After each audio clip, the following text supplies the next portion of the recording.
नमस्कार दोस्तों, कैसे हैं आप सब लोग। आई होप आप सबकी प्रिपरेशन बहुत अच्छी चल रही होगी। स्वागत है आपका अपने यूट्यूब चैनल में। दोस्तों, आप सबको पता है कि 21 दिसंबर को आपका CGPDTM का एग्ज़ाम कंडक्ट होने जा रहा है, ठीक है। और उसमें आपका एक सब्जेक्ट आता है इंटेलेक्चुअल प्रॉपर्टी। इंटेलेक्चुअल प्रॉपर्टी का आपका 15 नंबर का ये पूरा सब्जेक्ट है। 15 नंबर के क्वेश्चन IPR से आपको पूछे जाएंगे। मेरी कोशिश ये रहेगी कि मैं आगे नेक्स्ट 7 डेज़ में ये आपको पूरा का पूरा सब्जेक्ट कंप्लीट यहाँ पर यूट्यूब पर पढ़ा दूंगा। आपको पूरा कंप्लीट मेरे एंड से कोई एक सिंगल टॉपिक नहीं छोड़ा जाएगा। और आप यकीन मानिए, अगर आपने सीरियसली ये सारे लेक्चर्स पूरे देखे और अच्छे से एक एक चीज़ फॉलो करी, आप पूरे में से पूरा स्कोर कर सकते हैं, ठीक है। तो चलिए टाइम नहीं वेस्ट करेंगे, सीधे शुरुआत करते हैं। देखिए, आज की इस क्लास में हम लोग क्या पढ़ेंगे। हम लोग पढ़ेंगे ओरिजिन ऑफ IPR या ओरिजिन ऑफ इंटेलेक्चुअल प्रॉपर्टी। तो इंटेलेक्चुअल प्रॉपर्टी की शुरुआत कहाँ से हुई, क्या क्या चीज़ें हमें पढ़नी है, अभी हम आपको यहाँ पर इंडेक्स बताते हैं। आज हम लोग क्या क्या चीज़ें इस क्लास में कवर करेंगे। सबसे पहले तो हम पढ़ेंगे WTO के बारे में। ये क्यों इंपॉर्टेंट है, आगे हम आपको बताएंगे। इंट्रोडक्शन देखेंगे, कहाँ से इसकी शुरुआत हुई इंटेलेक्चुअल प्रॉपर्टी की, क्या होता है ये इंटेलेक्चुअल प्रॉपर्टी राइट्स क्या होते हैं, इसके पीछे का लॉजिक क्या है कि आखिरकार इंटेलेक्चुअल प्रॉपर्टी राइट्स क्यों चालू किए गए, इसके पीछे का क्या क्या लॉजिक है। इसके अलावा इसका ओरिजिन देखेंगे इंटेलेक्चुअल प्रॉपर्टी का, कहाँ से इसकी शुरुआत हुई, वर्ल्ड में इसकी कहाँ से शुरुआत हुई, और इंडिया में जितने भी इंटेलेक्चुअल प्रॉपर्टी के टाइप्स हैं इनकी कहाँ से शुरुआत हुई, बेसिकली उनकी पूरी हिस्ट्री समझेंगे। अब एक चीज़ आपको मैं ये बता रहा हूँ, ये जो हमारा लेक्चर है फर्स्ट लेक्चर है, ठीक है। फर्स्ट लेक्चर है, इसमें हम क्या पढ़ेंगे, इसमें हम आपके जितने भी टाइप्स हैं IP के, इंटेलेक्चुअल प्रॉपर्टी के जितने भी टाइप्स हैं इनकी सिर्फ हिस्ट्री पढ़ेंगे। इसका मतलब ये मत समझिएगा कि आपका चैप्टर कंप्लीट हो गया। इसके बाद जितने भी ये 10 के 10 टाइप्स हैं ये पूरा हम लोग डिटेल में पढ़ेंगे। जैसे पेटेंट एक्ट है तो हम पेटेंट एक्ट पूरा डिटेल में पढ़ेंगे, एक एक चीज़ आपको, सारे इंपॉर्टेंट सेक्शंस सब कुछ हम आपको पढ़ाएंगे। फिर कॉपीराइट एक्ट आएगा तो कॉपीराइट एक्ट के बारे में पूरा पढ़ेंगे, वो भी पूरा आपको डिटेल में पढ़ाएंगे। ट्रेडमार्क एक्ट, तो वो सारी चीज़ें हम आपको डिटेल में पढ़ाएंगे। अब टाइप्स ऑफ IP की बात करें, सबसे पहले आता है और मोस्ट इंपॉर्टेंट पेटेंट, ठीक है। 10 टाइप होते हैं हमारे इंटेलेक्चुअल प्रॉपर्टी के, 10 तरह के अलग अलग कैटेगरी होती हैं। पहला आता है पेटेंट, दूसरा आता है आपका कॉपीराइट, तीसरा आता है आपका ट्रेडमार्क, चौथा आता है आपका GI जियोग्राफिकल इंडिकेशन, ठीक है। इसके बाद आपका आ जाएगा, पांचवा आ जाएगा आपका ट्रेड सीक्रेट। इसके बाद आपका आ जाएगा ट्रेडिशनल नॉलेज।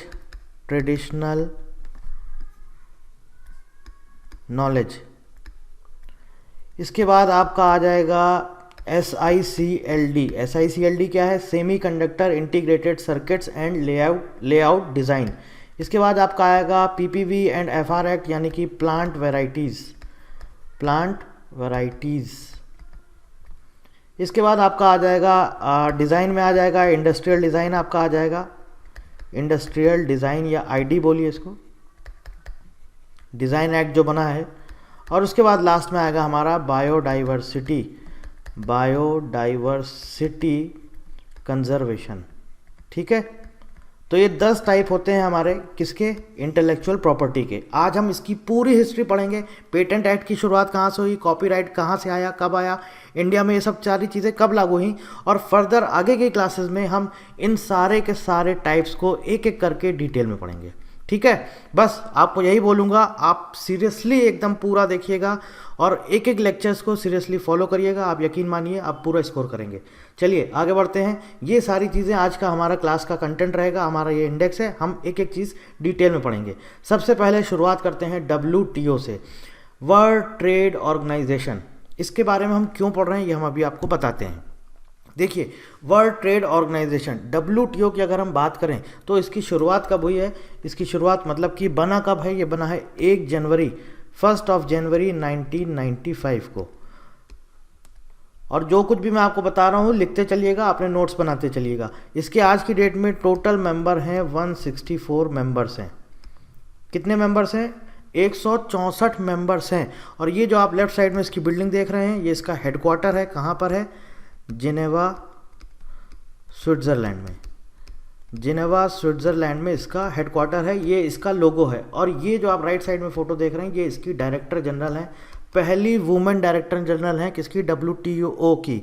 इनका क्या नाम है, इनका नाम है एनगोजी ओकोंजो इवियाला। ठीक है, देखिए WTO जब बना है 1 जनवरी 1995 को, WTO की शुरुआत क्या हुई, मतलब कि इसके जितने मेंबर्स बनाए गए इनका बोला गया आपस में ये सारे मेंबर्स ट्रेड करेंगे। ट्रेड मतलब कि बिजनेस या व्यापार, और इसी के बेसिस पर बनाया गया ट्रिप्स एग्रीमेंट। ट्रिप्स एग्रीमेंट 1 जनवरी 1995 को। अब आप पूछेंगे ये ट्रिप्स एग्रीमेंट क्या है। अभी हम IPR पढ़ रहे हैं, तो IPR की शुरुआत कैसे हुई उन सब के लिए इसको जानना जरूरी है, इसलिए मैं आपको ये सारी चीज़ें बता रहा हूँ।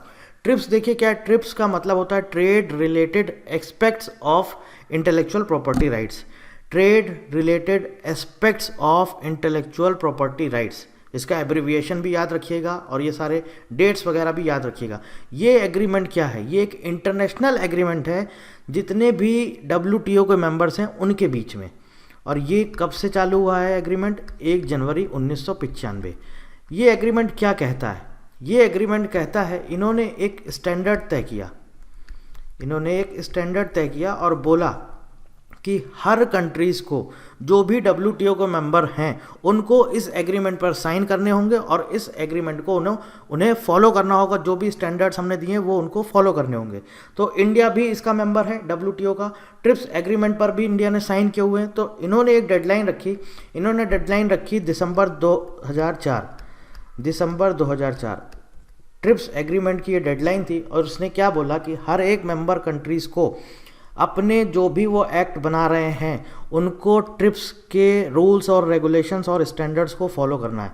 तो इंडिया भी इसका मेंबर था, तो इंडिया ने क्या किया, सारे एक्ट अपने जो भी थे उसमें ट्रिप्स एग्रीमेंट के जितने स्टैंडर्ड्स थे, रूल्स थे, रेगुलेशंस थे, सबको फॉलो किया और उसी के बेसिस पे अपने इन्होंने IPR के सारे एक्ट बनाए।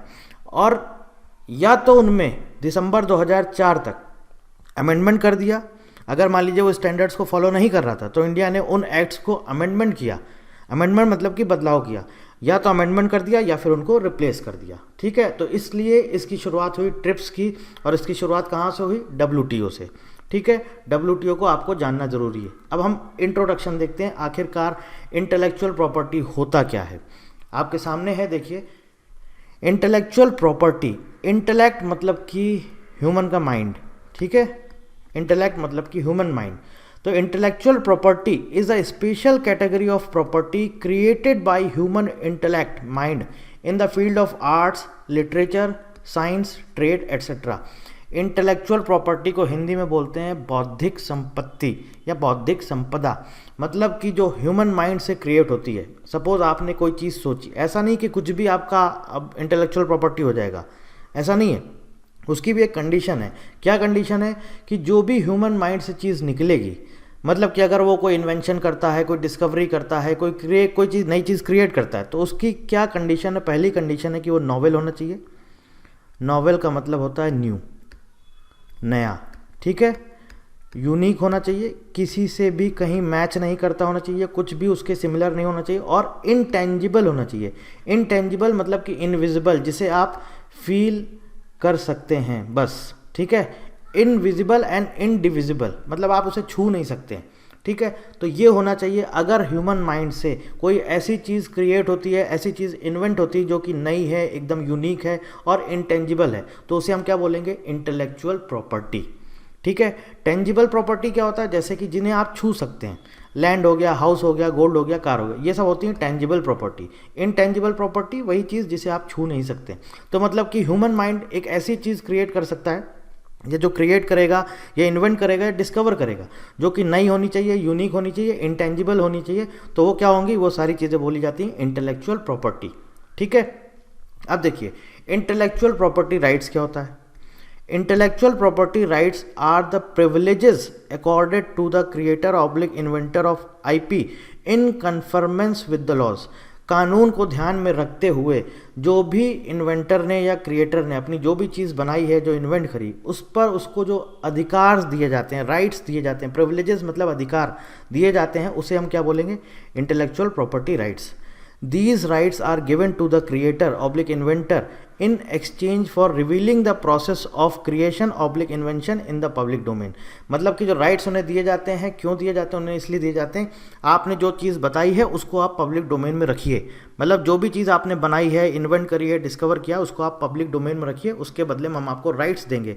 और उस राइट से आप क्या कर सकते हैं, उस राइट से आप अपनी चीज़ें यूज़ कर सकते हैं, सेल कर सकते हैं, डिस्ट्रीब्यूट कर सकते हैं, सेल के लिए रख सकते हैं और दूसरे लोगों को उसको यूज़ करने से रेस्ट्रिक्ट कर सकते हैं, मतलब कि रोक सकते हैं बिना आपकी परमिशन के। क्लियर हो गया, समझ में आ गया आईपी क्या होता है, इंटेलेक्चुअल प्रॉपर्टी।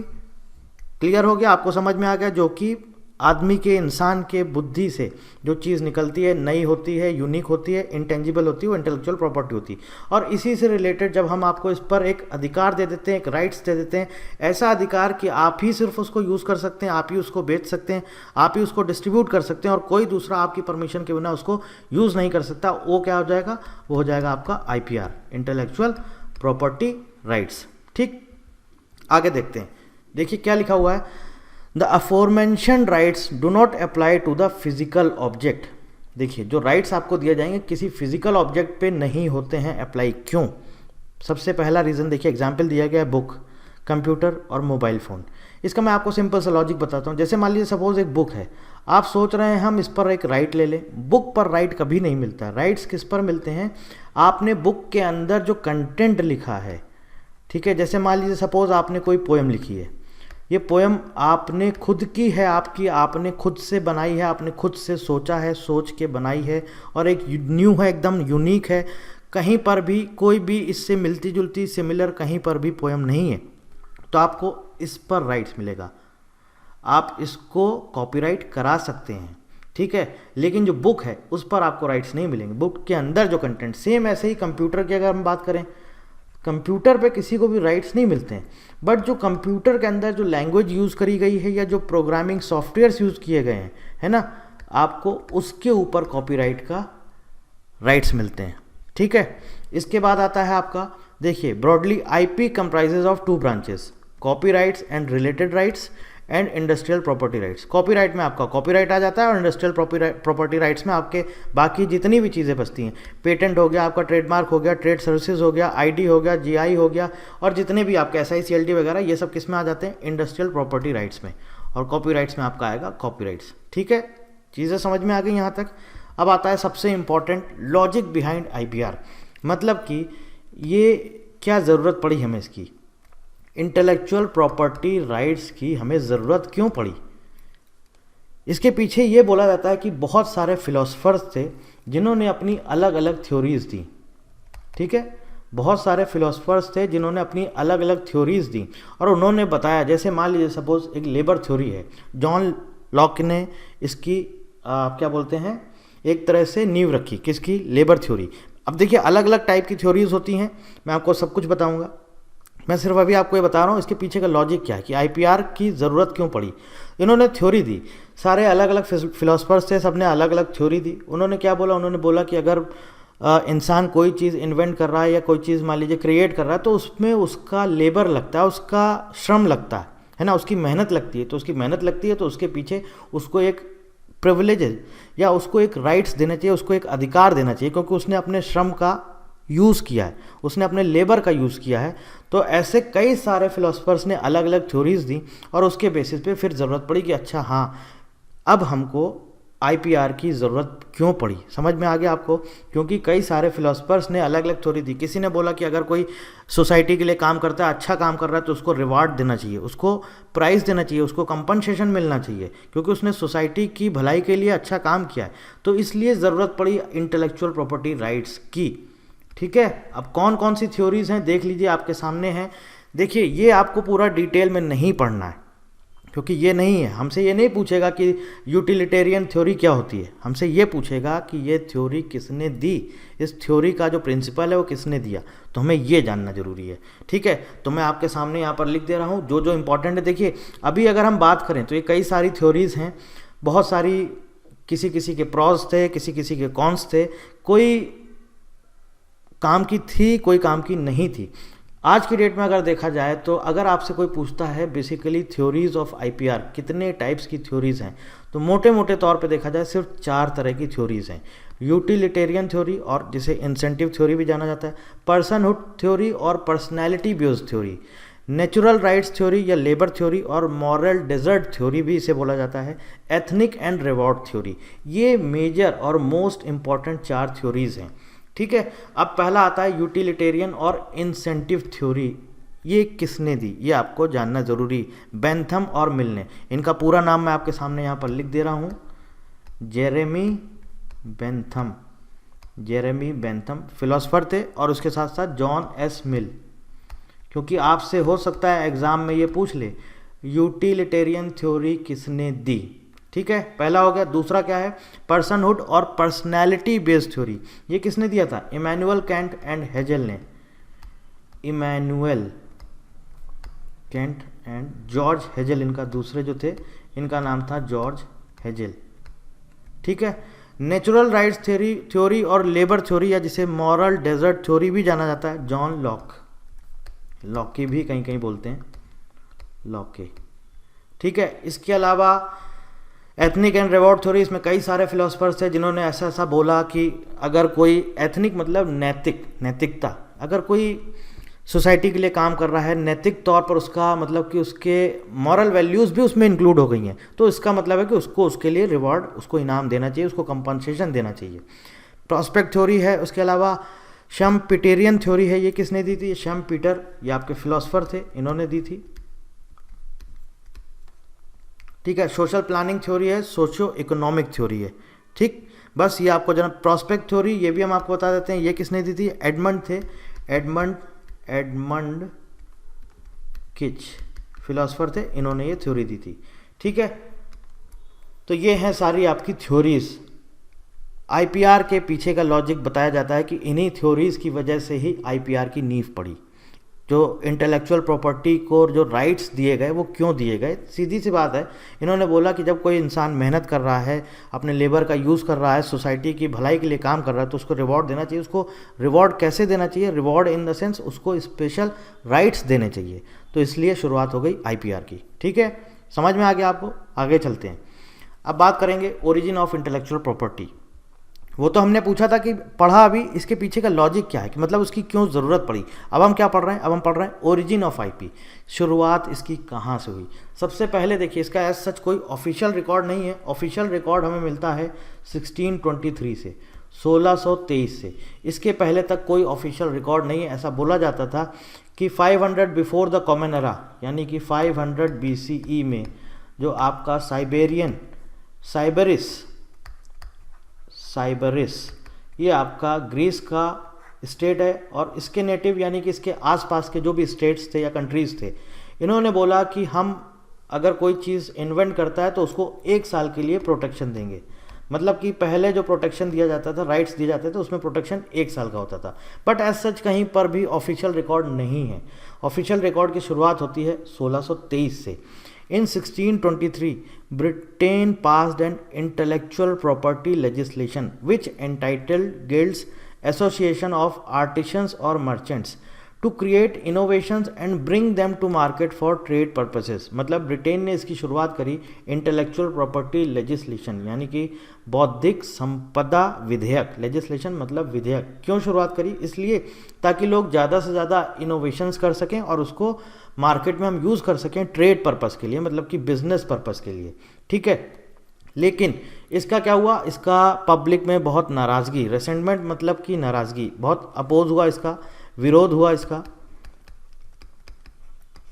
तो इसके बाद क्या हुआ, इसको रिप्लेस कर दिया गया किससे, स्टैट्यूट ऑफ मोनोपोलीज से। स्टैट्यूट का मतलब होता है कानून, मोनोपोली मतलब कि एकाधिकार। मोनोपोली मतलब जैसे सपोज किसी चीज़ पर मेरी मोनोपोली है, मतलब मेरा उस पर एकाधिकार है। ठीक है, तो ये जो 1623 में इन्होंने विधेयक पास किया था, उसको लेकर के पब्लिक में बहुत नाराज़गी थी, तो उसको रिप्लेस कर दिया गया किससे, उसकी जगह नया कानून आ गया, एकाधिकार कानून जिसे बोला गया हिंदी में एकाधिकार कानून या स्टैट्यूट ऑफ मोनोपोलीज। ठीक है, याद रखिएगा आया कब है स्टैट्यूट ऑफ मोनोपोलीज, 1624 में। ठीक है, 1624 में 1624 को स्टैट्यूट ऑफ मोनोपोलीज, मतलब कि ये कानून आ गया पुराना कानून उन्होंने हटा दिया जो उनका विधेयक था, और ये 29 मई 1624 को आया। ठीक है, पुराना हटा दिया। इसमें क्या बोला, इसमें बोला which gave the rights to the original creator oblique inventor for 14 years. इसमें इन्होंने इन्वेंटर को या क्रिएटर को 14 साल का प्रोटेक्शन दे दिया, 14 ईयर्स का। ठीक है, कब दिया गया, 1624, 29 मई 1624। एनदर लेजिस्लेशन, एक और कानून आया, statute of Anne. Statute of Anne, इसका एक और दूसरा नाम है, क्या आपको पता है? अगर आपको पता है तो आप हमें कमेंट में ज़रूर बताइएगा इसका दूसरा नाम क्या है। चलिए मैं ही आपको बता देता हूँ, इसका दूसरा नाम है copyright act 1710।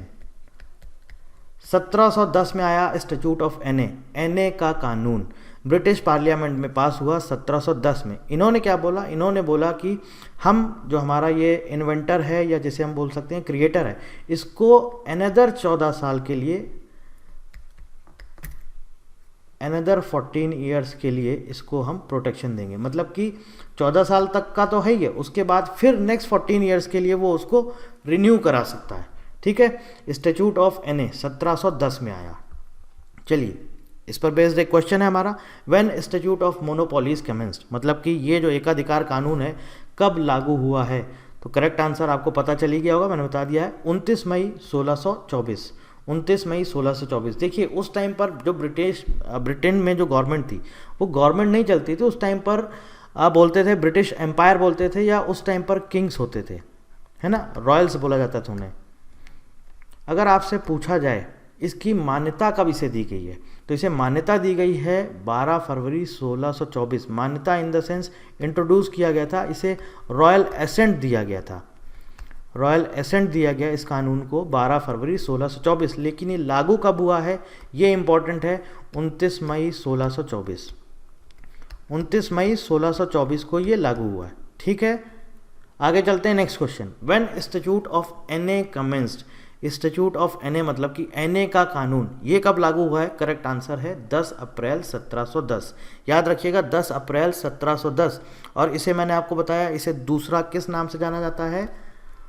Copyright act, copyright act 1710। ठीक है, यहां तक क्लियर हो गया। अब आगे चलते हैं, अब देखते हैं history of intellectual property in India. जितनी भी कैटेगरीज हैं इनकी हिस्ट्री अब देखते हैं। अभी तो हम वर्ड की बात कर रहे थे, वर्ड में कब आया, ब्रिटेन में क्या क्या चीज़ें हुई, कौन कौन से कानून उन्होंने लागू किए। अब हम बात करेंगे जितने भी हमारे एक्ट हैं, पेटेंट एक्ट, कॉपीराइट एक्ट, ये सब इंडिया में कब आए, कब इनकी शुरुआत हुई, क्या उसके पीछे की कहानी है। सबसे पहले बात करेंगे पेटेंट एक्ट की। पेटेंट एक्ट, अभी हम आपको इसका टाइमलाइन भी बताएंगे, पूरा दिखाएंगे, एक एक चीज़ आपको हम बताएंगे। कुछ चीज़ें इंपॉर्टेंट है जो मैं यहाँ पर हाईलाइट करूँगा, उनको आप ध्यान से पढ़िएगा क्योंकि हो सकता है वो आपके एग्जाम में पूछ लिया जाए। जैसे कि first patent related legislation in India was act 6 of 1856। बहुत इंपॉर्टेंट है, अगर आपसे पूछता है इंडिया में पहला पेटेंट से रिलेटेड लेजिस्लेशन या विधेयक कौन सा था, दैट इज एक्ट 6 ऑफ 1856। कहाँ से लिया गया है? British patent law 1852। British patent law 1852 से लिया गया है एक्ट 6 ऑफ 1856। मतलब ये पहला विधेयक था, पहला कानून था इंडिया में पेटेंट से रिलेटेड, एक्ट 6 ऑफ 1856। ठीक है, कहाँ से लिया गया? ब्रिटिश पेटेंट लॉ 1852 से। ठीक, the objective of this legislation was to encourage the inventions of new and useful manufactures. ठीक है, उनको इनकरेज करना था जो भी नए इन्वेंशंस हैं। The rights conferred to the inventor were termed as exclusive privileges. अब ये आपको याद रखना है, अगर आपसे पूछ लिया जाएगा ये टर्म पहली बार कब यूज हुआ है, एक्सक्लूसिव प्रिविलेजेस। एक्सक्लूसिव मतलब कि सिर्फ और सिर्फ, प्रिविलेजेस मतलब अधिकार, सिर्फ और सिर्फ आपका अधिकार, एक्सक्लूसिव प्रिविलेज। ठीक है ना, एकाधिकार जिसे हम बोल सकते हैं। तो इस टर्म की शुरुआत कहाँ से हुई है? Act 6 of 1856। ठीक है, इन 1859 इसमें अमेंडमेंट किया गया, इस एक्ट में कुछ कुछ चीज़ें ऐड करी गई।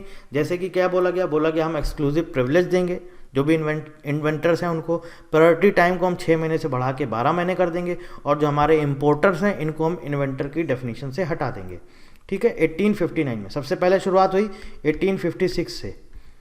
एक्ट 6 1856, उसके बाद 1859 में इसमें अमेंडमेंट हो गया। और ये कहाँ से लिया गया है? ब्रिटिश पेटेंट लॉ 1852 से।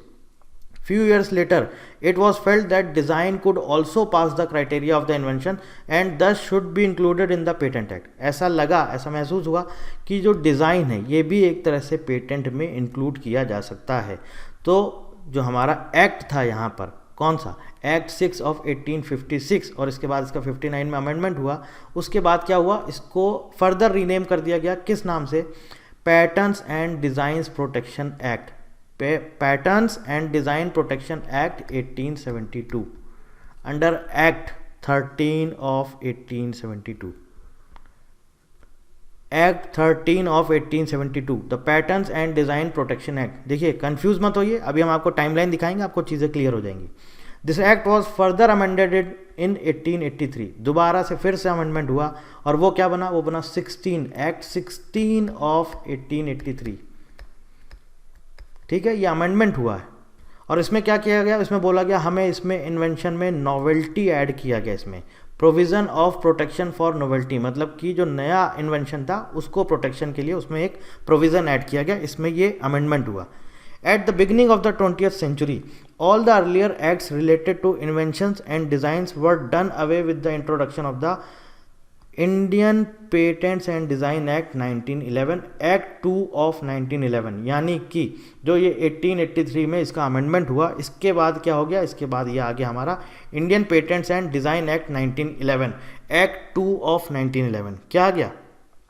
Indian patents and design act 1911, act 2 of 1911। शुरुआत कहाँ से हुई है? 1856 से। इसको ये जो एक्ट 6 ऑफ 1856 है ना, एक्ट 6 ऑफ 1856, इसको ये भी बोला जाता है India patent act, India patent act. 1856 में शुरुआत हुई, 1859 में अमेंडमेंट हुआ, इसके बाद 1872 में इसका नाम चेंज हुआ, patterns and design protection act हुआ, फिर 1883 में इसका अमेंडमेंट हुआ, फिर 1911 में फिर इसको रिप्लेस किया गया और इसका नाम चेंज हुआ, क्या हुआ? Indian patents and design act 1911, act 2 of 1911। ठीक है, इसके बाद 1911 में जो ये Indian patents and design act 1911 था, ये हटाया गया, रिप्लेस किया गया, और फाइनली आ गया द पेटेंट्स एक्ट 1970। ठीक है, देखिए क्या लिखा हुआ है? In the year 1856 India patent act was introduced, जो कि मैंने आपको बताया क्या था वो? एक्ट 6 ऑफ 1856, जिसको इंडिया पेटेंट एक्ट बोला गया, ये इंट्रोड्यूस हुआ और 50 साल तक ये रहा। फिर इसमें फर्दर अमेंडमेंट्स हुए 1856 के बाद, 1859 में, उसके बाद 1872, फिर 1883, फिर 1911 में Indian patent and design act हुआ, और उसके बाद फर्दर इसको रिप्लेस कर दिया गया, किससे? The patents act 1970। एक चीज़ आपको यहाँ पर ध्यान में रखने वाली है, क्या? पहले तक पैटर्न्स और डिज़ाइन था, फिर पेटेंट एंड डिज़ाइन हुआ, और फाइनली हो गया पेटेंट एक्ट। तो एक चीज़ आपको यहाँ पर ये ध्यान में रखने वाली है, डिज़ाइन एक्ट, ये डिज़ाइन वर्ड यहाँ से हटा दिया गया। ठीक है, डिज़ाइन यहाँ से हटा दिया गया, सिर्फ और सिर्फ स्पेशली पेटेंट के लिए कानून बन गया पेटेंट एक्ट 1970। ठीक, आगे चलते हैं। देखिए ये इसका टाइमलाइन है, कुछ इंपॉर्टेंट चीज़ें हैं, ध्यान दीजिएगा ज़रा। 1856 मैंने आपको बताया, इसमें क्या हुआ? 1856 में एक्ट 6 ऑफ 1856, या हम बोल सकते हैं India patent act, India patent act. ठीक है, इसमें क्या होता था? 14 साल के लिए आपको प्रोटेक्शन दिया जाता था, किसको? क्रिएटर्स को या इन्वेंटर्स को। 1859 इसको क्या किया गया? इसको मॉडिफाई किया गया, या बोल सकते हैं अमेंडमेंट किया गया, और यहाँ पर बोला गया कि आपको 14 ईयर्स का प्रोटेक्शन दिया जाएगा। ठीक, फिर उसके बाद 1872 में नाम चेंज हो गया, क्या हो गया? Patents and design protection act 1872 में। उसके बाद देखिए 1883 में अमेंडमेंट हुआ, इसी में प्रोटेक्शन ऑफ इन्वेंशंस एक्ट। नाम देखिए, नाम चेंज होते जा रहे हैं। 1883 में क्या हो गया? प्रोटेक्शन ऑफ इन्वेंशंस एक्ट, याद रखिएगा। 1872 में क्या हुआ? Patents and design protection act. देखिए पहले जब आया तो क्या आया? इंडियन पेटेंट एक्ट आया, 1856 में आया। 1859 में इसमें क्या हुआ? इसमें आपका क्या बोलते हैं, अमेंडमेंट हुआ, और अमेंडमेंट में क्या किया गया? अमेंडमेंट में एक्सक्लूसिव प्रिविलेज दिए गए। ठीक है, और इसके साथ साथ 1872 में इसका नाम चेंज हो गया। क्या नाम चेंज हो गया? इंडिया पेटेंट एक्ट से हो गया the patents and design protection act. मतलब कि 1872 में ऐसा लगा कि हमें यहाँ पर डिज़ाइन भी इंक्लूड करना चाहिए, तो इन्होंने इसमें patent and design protection act कर दिया। उसके बाद देखिए कि 1883 में अमेंडमेंट हुआ। अब नाम क्या हो गया प्रोटेक्शन ऑफ इन्वेंशंस एक्ट। 1888 में इसका हुआ the inventions and design act 1888 में। उसके बाद 1911 में Indian patents and design act आ गया। फिर से नाम चेंज हुआ, क्या हो गया? Indian patents and design act. और 1972 में आ गया finally the patent act. Design हट गया और क्या आ गया? Patent act 1970। अब आप बोलेंगे 1972 में आया कि 1970 में आया? पेटेंट एक्ट 1970, 1970 का 1970 में एक्ट 39, कानून संख्या 39 ऑफ 1970, इसको बोला गया पेटेंट एक्ट 1970। लेकिन ये लागू कब से हुआ? लागू हुआ है 20 अप्रैल 1972, 1972 में। कानून बन चुका था कब? 1970 में। देखिए, कानून बनना और उसको लागू होना दोनों में फ़र्क होता है। कानून क्या होता है? पहले पास कराया जाता है, कहाँ से? राज्यसभा से, लोकसभा से। पास कराने के बाद क्या होता है? फिर वो प्रेसिडेंट के पास जाता है। जब प्रेसिडेंट उस पर साइन कर देते हैं, फिर फाइनली वो आपका लागू हो जाता है। तो ऐसे ही पेटेंट एक्ट है 1970, काम चालू हो गया था, नाम चेंज हो चुका था और ये 1970 में बन गया था पेटेंट एक्ट, लेकिन लागू हुआ है 20 अप्रैल 1972। अब ये इंपॉर्टेंट है, लास्ट के 3 पॉइंट, ये हमारे पेटेंट एक्ट 1970 में अमेंडमेंट हुए हैं। ठीक है, अगर आपसे एग्जाम में पूछ लेता है पेटेंट एक्ट 1970 में कितने अमेंडमेंट हुए हैं? टोटल 3। कब कब हुए हैं? ध्यान रखिएगा, 1999, 2002 और 2005। ठीक है। On March 26, 1999, patents amendment act 1999 came into force from 1/1/1995। मतलब कि जब आप इसको देखेंगे, ये अमेंडमेंट एक्ट, अगर आप इसकी PDF फाइल देखेंगे, उसमें क्लियर लिखा हुआ है जो ये एक्ट आया है, इसमें अमेंडमेंट हुआ है, लेकिन ये लागू कब से हुआ है? 1 जनवरी 1995 से। इसके बाद फर्दर अमेंडमेंट हुआ 2002 में, जो कि लागू हुआ 20 मई 2003 से। और उसके बाद एक और अमेंडमेंट हुआ, पेटेंट अमेंडमेंट एक्ट 2005, और ये लागू हुआ, इफेक्टिव हुआ या लागू हुआ 1 जनवरी 2005 से। तो ये पूरी कहानी थी पेटेंट की। आ गया समझ में? कहाँ से शुरुआत हुई? 1856 से। और कब आकर के बना है? 1970 में। लेकिन लागू कब से हुआ है? 20 अप्रैल 1972 से। डेट याद रखना इंपॉर्टेंट है, 20 अप्रैल 1972 को लागू हुआ है। 3 अमेंडमेंट हुए हैं। पहला अमेंडमेंट 1999, दूसरा अमेंडमेंट 2002, तीसरा अमेंडमेंट 2005। लेकिन अगर आपसे पूछ लेता है जो दूसरा अमेंडमेंट हुआ है वो कब से लागू हुआ है, तो ये आपको पता होना चाहिए। पहला अमेंडमेंट लागू हुआ है 1 जनवरी 1995, दूसरा 20 मई 2003 और तीसरा 1 जनवरी 2005। ठीक है। एक और चीज़ ध्यान रखिएगा, ये जो 1856 में इंडिया पेटेंट एक्ट जिसे बोला गया, या बोला गया एक्ट 6 ऑफ 1856, कहाँ से लिया गया? British patent law of 1852। देखिए, मैं इसीलिए बोल रहा हूँ, सीरियसली देखिएगा, मैं एक एक चीज़ नहीं छोड़ूंगा, और ये छोटी छोटी चीज़ें हैं, बहुत इंपॉर्टेंट पॉइंट्स हैं, कहीं से भी आपसे क्वेश्चन पूछ सकता है। British patent law of 1852। ऐसे ही आगे अभी हम लोग कॉपीराइट पढ़ेंगे तो उसको देखेंगे वो कहाँ से लिया गया है। ट्रेडमार्क एक्ट कहाँ से लिया गया है, इंपॉर्टेंट है, याद रखिएगा, भूलिएगा मत। कहाँ से लिया गया है पेटेंट की अगर बात करें? British patent law of 1852। चलिए आगे आ जाता है हमारा कॉपीराइट। कॉपीराइट की अब हम बात कर लेते हैं। The concept of copyrights in India was introduced in 1847। शुरुआत इंडिया में कब हुई इसकी? 1847 से। और जब ये आया तब उस टाइम पर जो टर्म दिया गया, मतलब कॉपीराइट का जो आपका टर्म था वो कितना था? वो बोला गया ऑथर को जो टर्म दिया जाएगा, मतलब उसके पास इसका राइट्स रहेगा, कब तक रहेगा? Life time plus 7 years. Life time plus 7 years after death. 7 years after death. और ये बोला गया कि ये जो इसको टर्म दिया जाएगा, जो राइट्स दिया जाएगा जितनी ड्यूरेशन के लिए, वो 42 साल से, 42 ईयर्स से ज़्यादा नहीं होना चाहिए, नॉट मोर देन 42 ईयर्स। ठीक है। अब देखिए, copyright act of 1914 was introduced. कब आया? 1914 में। और किस पर बेस्ड था? Imperial copyright act 1911 of the UK. Britain का ये एक्ट था, इंपीरियल कॉपीराइट एक्ट, जिस पर ये बेस्ड था। जैसे कि अभी पीछे पेटेंट की हमने बात करी, किस पर बेस्ड था? British patent law 1852। ऐसे ही ध्यान रखिएगा कॉपीराइट एक्ट ऑफ 1914 जो हमारे यहाँ हिंदुस्तान में आया है, ये किस पर बेस्ड था? Imperial copyright act 1911। कहाँ का था? ब्रिटेन का। ठीक है, उसके बाद ये जो हमारा इंडिया का जो कॉपीराइट एक्ट 1914 था, देखिए शुरुआत तो हो गई थी 1847 में, लेकिन पहला जो कानून बना है वो बना है 1914 में, और इसको फर्दर रिप्लेस कर दिया गया कॉपीराइट एक्ट 1957 से। अभी हाल फिलहाल हमारे देश में यही कानून लागू है, और इसका 6 बार अमेंडमेंट हो चुका है।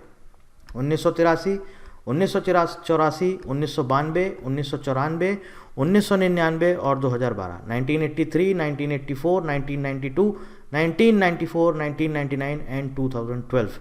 ठीक है, ध्यान रखिएगा। आगे आते हैं, बात करते हैं ट्रेडमार्क्स की। The first statutory law related to trademarks in India was the trademarks act 1940, यानी कि सबसे पहले जो इंडिया में आया वो क्या आया? Trademark act 1940। किस पर बेस्ड था? Trademarks act 1938 of the UK. Patent का बताया, कॉपीराइट का बताया, अब ये है ट्रेडमार्क का। किस पर बेस्ड है? मतलब कि जो इन्होंने लिया है वो कहाँ से लिया है? Trademarks act 1938 of UK, Britain से ही लिया गया है, ये भी वहीं से लिया गया है, ट्रेडमार्क एक्ट 1938। तो अगर हम पूछे हिंदुस्तान में इसकी शुरुआत कब हुई, तो सबसे पहला एक्ट आया ट्रेडमार्क एक्ट 1940, जो कि बेस्ड था ब्रिटेन का ट्रेडमार्क एक्ट 1938 पर। Later on trademarks act 1940 was renamed as the trade and merchandise marks act 1958। बाद में इसका नाम चेंज हुआ, क्या हुआ? ट्रेडमार्क्स एक्ट 1940, इसका नाम चेंज हुआ और ये क्या हो गया? Trade and merchandise marks act 1958। ठीक है, और उसके बाद फाइनली जो हमारे देश में लागू हुआ वो आ गया ट्रेडमार्क एक्ट 1999, यानी कि trade and merchandise marks act 1958 को रिप्लेस कर दिया गया या रीनेम कर दिया गया ट्रेडमार्क्स एक्ट 1999 से। ठीक है, हटा दिया गया वो वाला और ये आ गया trademark act 1999। Clear? Trademark act कहाँ से आया, कब इसकी शुरुआत हुई और अभी फिलहाल कौन सा कानून हमारे देश में लागू है? Trademarks act 1999। ठीक है, हो गया। आगे चलते हैं। Geographical indications, GI. यहाँ पर मैं आपसे दोस्तों एक क्वेश्चन पूछना चाहूँगा, आप हमें कमेंट बॉक्स में ज़रूर बताइएगा। आज की डेट में इंडिया में कितने प्रोडक्ट्स को जीआई टैग दिया जा चुका है? दूसरा, कौन सा ऐसा स्टेट है जिसको सबसे ज़्यादा जीआई टैग अभी तक मिल चुका है? ठीक है।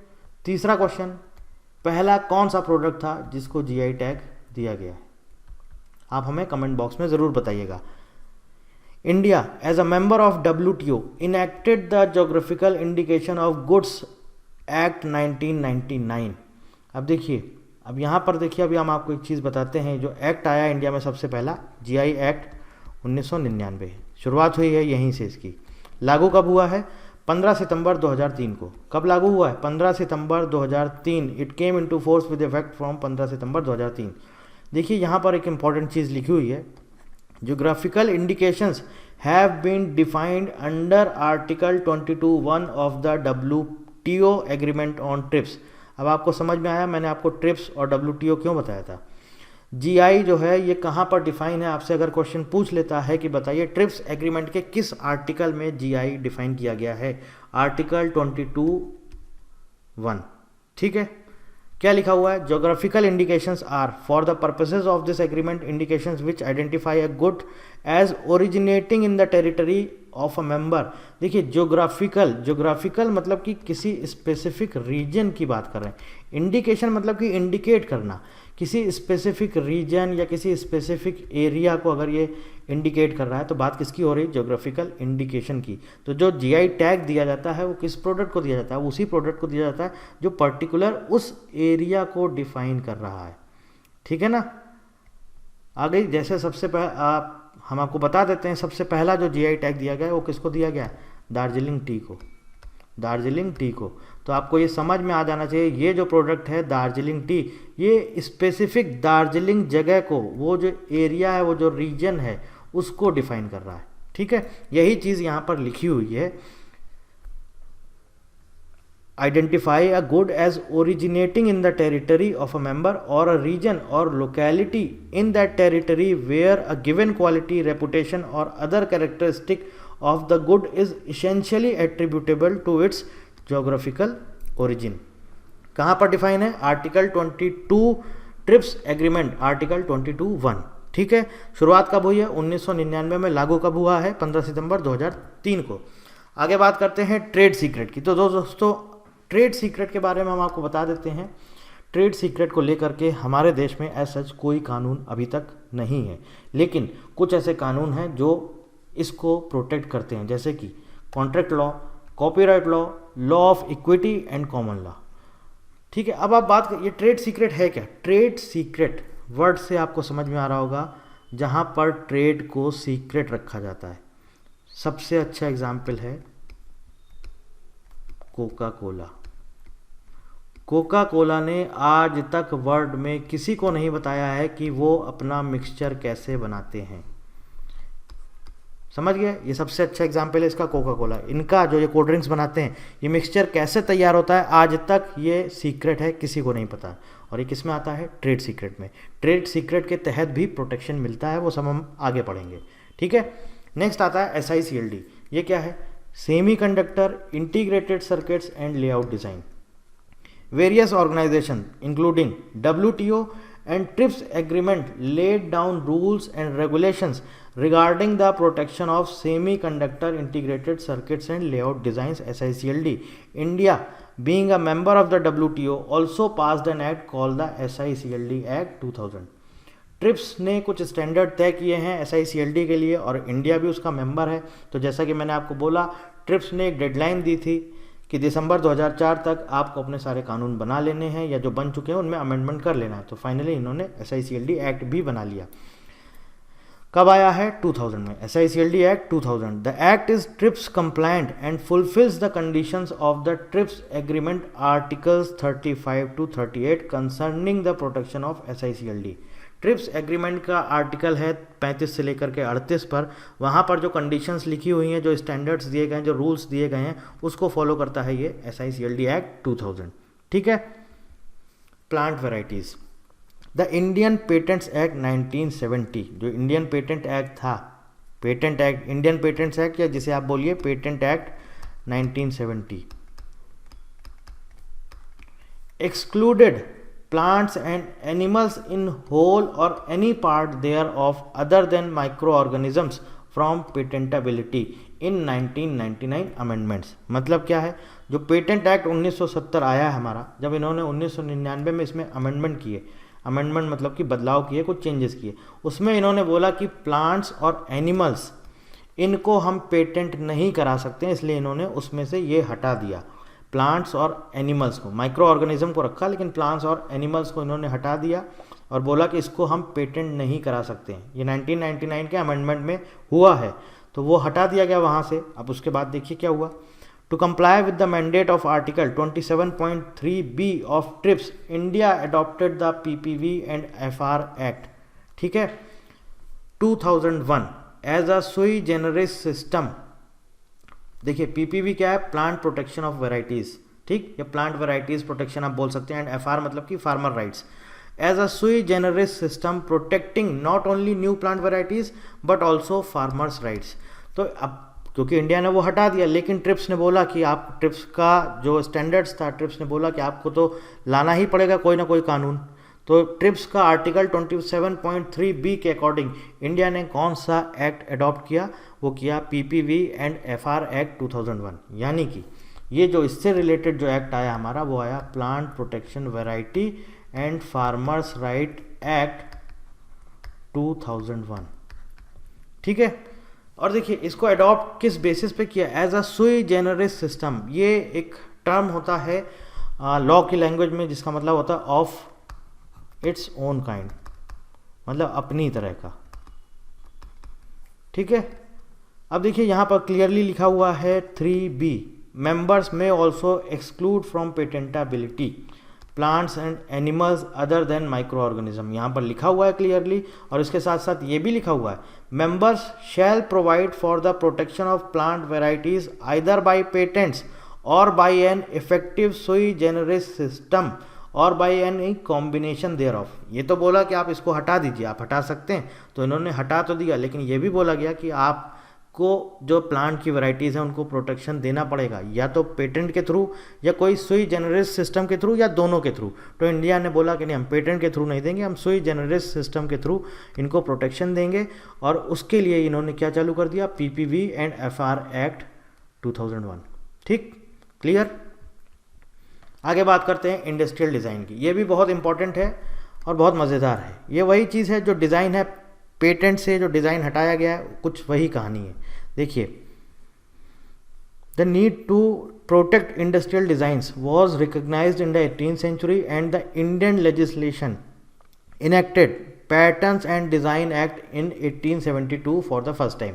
जो कि मैंने आपको बताया, पेटेंट की जो शुरुआत हुई थी 1856 में, फिर उसमें अमेंडमेंट हुआ, 1872 में उसका नाम चेंज हो गया, उसमें इंक्लूड हो गया डिज़ाइन। तो क्या हो गया था, Indian patterns and design act in 1872, Indian patterns and design act 1872। तो यानी कि पहली बार जो इसकी शुरुआत हुई है डिज़ाइन वर्ड की, वो कहाँ पर आया है, इसी में आया है, Indian patterns and design act 1872। इसके बाद देखिए यहाँ पर लिखा हुआ है, the act was replace by the British patents and design act in 1907। Replace किया गया किससे, British patent and design act 1907, which letter became the basis for the Indian patents and design act 1911। ठीक है, इसके बाद क्या आया, Indian patents and design act 1911। 1970 में देखिए जब पेटेंट एक्ट आया, ये अलग हो गया, पेटेंट एक्ट 1970, लेकिन जो ये चल रहा था हमारा 1911 वाला Indian patents and design act 1911, ये सिर्फ बचा किसके लिए, ये सिर्फ बचा डिज़ाइन के लिए। कब, 1970 के बाद से, क्योंकि पेटेंट एक्ट अलग हो गया 1970 में, तो यहाँ पर सिर्फ ये रह गया किसके लिए, ये एक्ट सिर्फ और सिर्फ फिर प्रोटेक्शन देता था डिज़ाइन को, फिर ये पेटेंट को नहीं देता था, क्योंकि पेटेंट के लिए तो अलग से पेटेंट एक्ट 1970 में आ गया, फिर सिर्फ ये बचा डिज़ाइन के लिए। और फिर फाइनली 2000 में इसके लिए अलग से एक एक्ट बना दिया गया इंडस्ट्रियल डिज़ाइन के लिए, that is known as design act 2000, और लागू हो गया 2001 में। ठीक, आप जब पेटेंट एक्ट जो पूरा मैंने आपको उसकी टाइमलाइन बताई, आप उसको ध्यान से समझेंगे तो आपको ये भी समझ में आ जाएगा डिज़ाइन वहाँ पर कब इंट्रोड्यूस हुआ है, कब हटा है, तो आपको क्लियरली समझ में आ जाएगा। ठीक है, तो आज की डेट में जो इंडिया में जो कानून लागू है वो है डिज़ाइन एक्ट 2000। चलिए, अब आता है हमारा लास्ट और इम्पॉर्टेंट है, ये भी ऐसा नहीं कि इम्पॉर्टेंट नहीं है, बायोडाइवर्सिटी कन्वेंशन।